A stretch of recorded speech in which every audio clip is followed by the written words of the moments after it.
If you're just starting out in filmmaking, you're probably making at least one of these mistakes. I know I did. Stick around to the end because these tips that I give you, it will probably change your filmmaking. So let's get into it.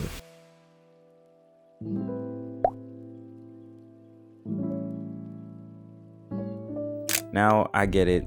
When we look at Hollywood, we see these massive big rigs, these big setups with camera bodies that cost more than a regular car.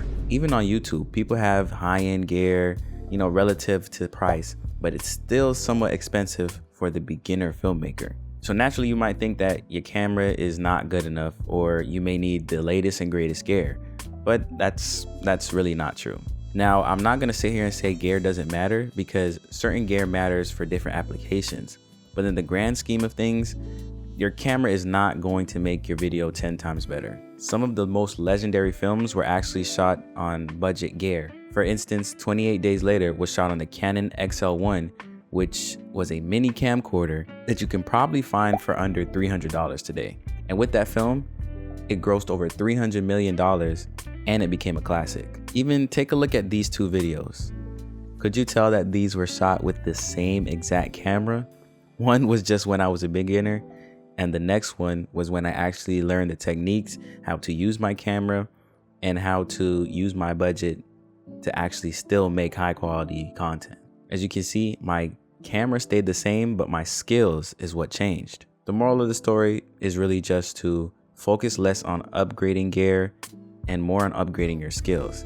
Even sometimes on TikTok, I see people arguing about certain cameras. Oh, it doesn't have 10-bit. Oh, it doesn't have this.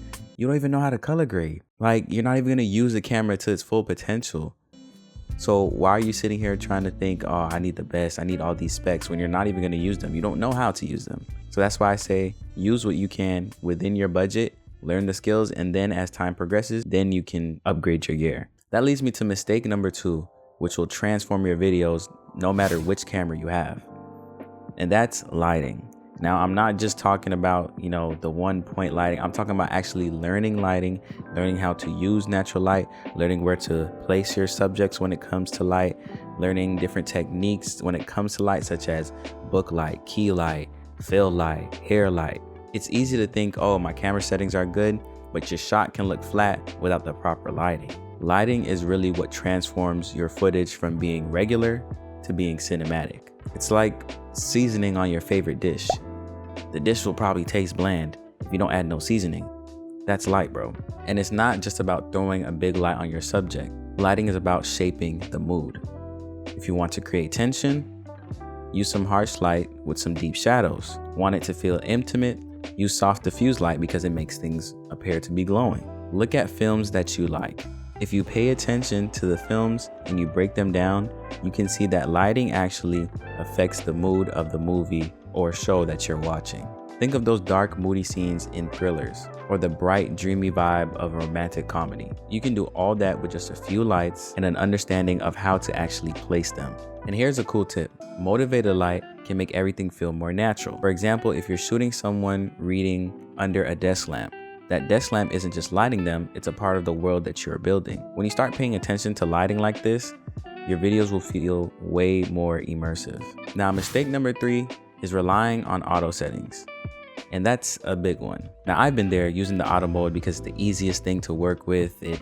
You don't really have to punch in any settings. You can focus on the shot, but it's actually somewhat of a trap. The camera thinks it knows what's best, but in reality, it's just a computer. You're actually there. So it might constantly change things such as your ISO, aperture, your shutter speed, which will literally make your films look amateur. You'll get inconsistent results such as things being under or overexposed, and it would just kind of look like a mess. Take exposure, for example. The auto mode will change the exposure as you go through certain conditions, but you don't want that. You need consistent exposure throughout all your shots so that all your shots look cohesive and the same. And when it comes to autofocus, some systems may lack a little bit in autofocus, so sometimes it's best to learn how to actually manually focus. Manual settings give you control. With manual focus, you decide where exactly you want your image to be focused on. Manual exposure gives you controlled, steady lighting. And once you get the hang of this, your videos will look way more polished. Trust me. Now, mistake number 4, which I've literally just started actually getting better at, and that's planning. When I first started, I would show up to shoots with a general idea of what I wanted, but sometimes the edit or actually the shoot in mind would go a little bit rocky because I didn't know exactly what I was doing. So I wasted time. And trust me, winging it leads to wasted footage, unmet expectations.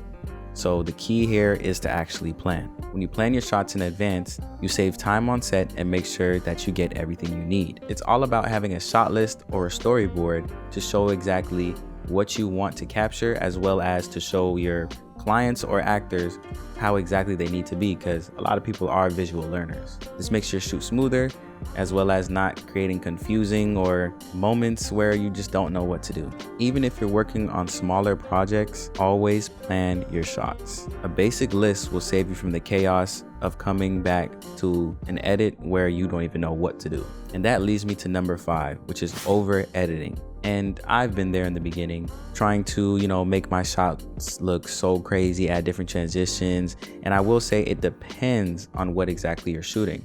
For instance, if you're shooting a basketball mix, you may want to add a little editing and flashes in here and there, but sometimes a simple edit is all the story needs, because keep in mind, people are looking for the story. It feels tempting to add all kinds of transitions, effects, filters, but sometimes less is just more. When you throw a million effects at something, it takes away from the real story.